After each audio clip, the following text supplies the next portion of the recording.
So it's day 3 of Portugal and Candy's heading home. Kenya thinks that Marlo Amos put a root on her. But we get to discussing the Bonics, Drew's Bonics, and how she won't confess to the kiss with LaToya. I guess she has some Carolinian secrets. Now, Kenya, of course, saw the kissing as well, but she was busy getting evidence on the girls rather than getting her life. But Bolo probably didn't want her lumpy booty anyway. Okay, so then Marlo sent the footage of the conversation to LaToya to show that Drew was denying the kiss. So LaToya is also backpedaling, saying she didn't kiss Drew, but why? You ain't with your man no more. Over with Drew and Sheree. Drew fills Sheree in on last night's antics about her Bonics. But Drew's got her receipt from LaToya that they didn't kiss. And doesn't appreciate at a moment Marlo sending video. Sheree said, well, we are on a reality show, Drew, so the concept of being on camera shouldn't be foreign. So now Drew says, well, maybe Candy's just trying to warm me up to the idea of a little lesbonic since she wants me to play a switch hitter in her movie. Meanwhile, Kenya feels vindicated because Marlo sent that video proving she's trash. And apparently Marlo warned Sheree about Courtney because she's been talking behind her back with a lipless face. So we get ready to get on the bus because we going up a mountain for some healing. Oh, we're doing a sound bath too. Are we gonna get to some goat yoga as well? I think we need a little goat yoga too. I think we're gonna need a little goat yoga as well. Oh, No Lip Courtney came for Kenya's lumpy butt in the confessional. I'm not getting housewife energy from her. She's trying, but she's not succeeding. Oh, but Monyetta's rapping, and I see why that dream was left on the shelf. So we have to separate into 2 different vans on the way up the mountain. And Kenya and Drew are talking about how No Lip Courtney isn't on Drew's side. Well, Drew, you're a liar. So we finally get to the sound bath.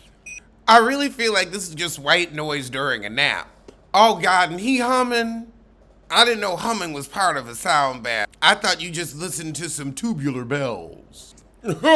Drew said she thought about her husband during her sound bath. Marlo said, well, he wasn't thinking about you. And that's true.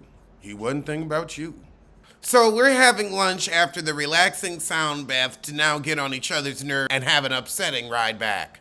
So Sheree brings up the fact that Drew doesn't want to admit to her lesbonics. But Sheree, why don't we talk about yours? So Drew tells Marlo that she's very invested, and Marlo says, well, if we have a liar in the group, I need to know. Oh my goodness, now Drew is activated. Marlo said, take the table. Don't you ever record me. Drew said, focus on your dead hair follicles and your expungement, Mr. Amos. Marlo did have a point. Her edges look better than Drew's baby hairs. Well, adult contemporary hairs. But now Marlo says, me and your husband both work in technology. Just because you got a card reader twitch your legs don't mean you in technology, Marlo. However, Kenya starts saying, I am love awareness to, get everybody to calm down again. Monyetta said she witnessed a collusion with Sanya and who? But then Kenya tries to speak up on what happened, and Courtney says, well, you calm down because you weren't there. Boy, that no top lip makes her real shrill.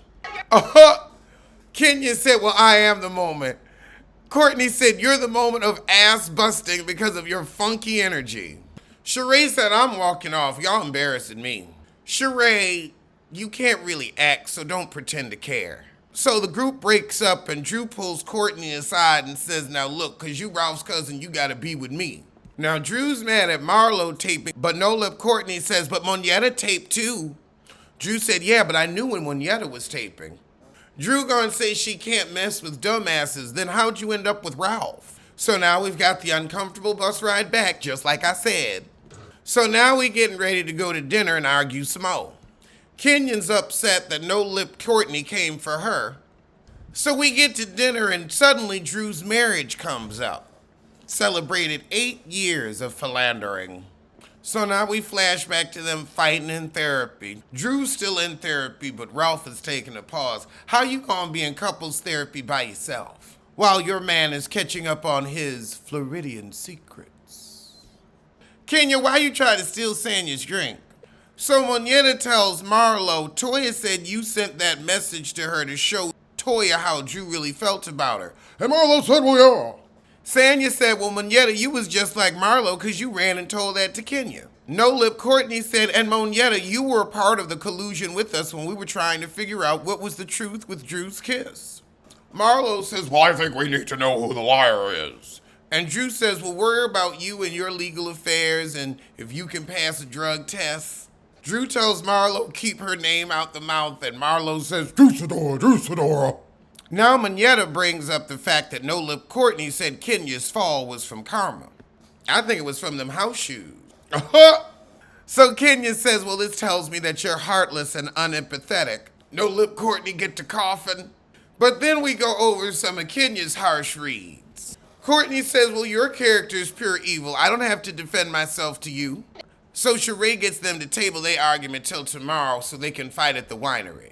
So we get to the winery the next day. But while we're at the winery, Marlo gets a message from Ralph. So he asks her to keep his name out her mouth. And she's like, well, I'm going to talk to you since I ain't going to address a man.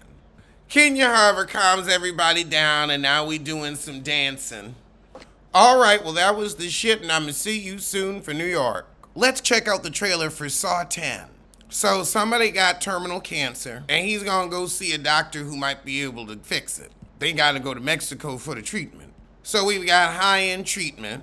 Also, apparently, this is Jigsaw that's sick.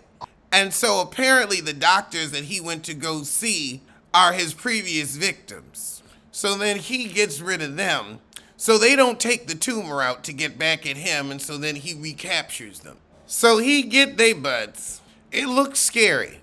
I might peep at it. Next up we have Nandor Fodor and the Talking Mongoose. Oh, he's a parapsychologist.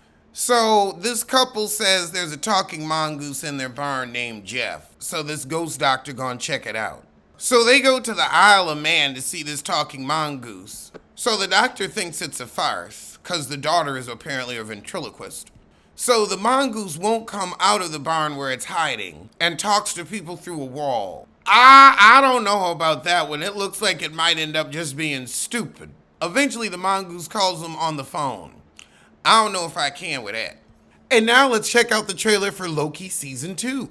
So we open with Luke Wilson and Loki in some lab underground, giving 1960s vibe.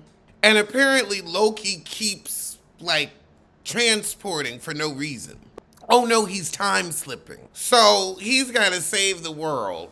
So him and Owen Wilson have to figure out why he's time slipping and apparently prevent some disaster. Oh, and this is with Jonathan Majors. And he's, I guess, the enemy. Okay, I didn't see the first season of Loki, but this looks good. I might go back and peep at the first one.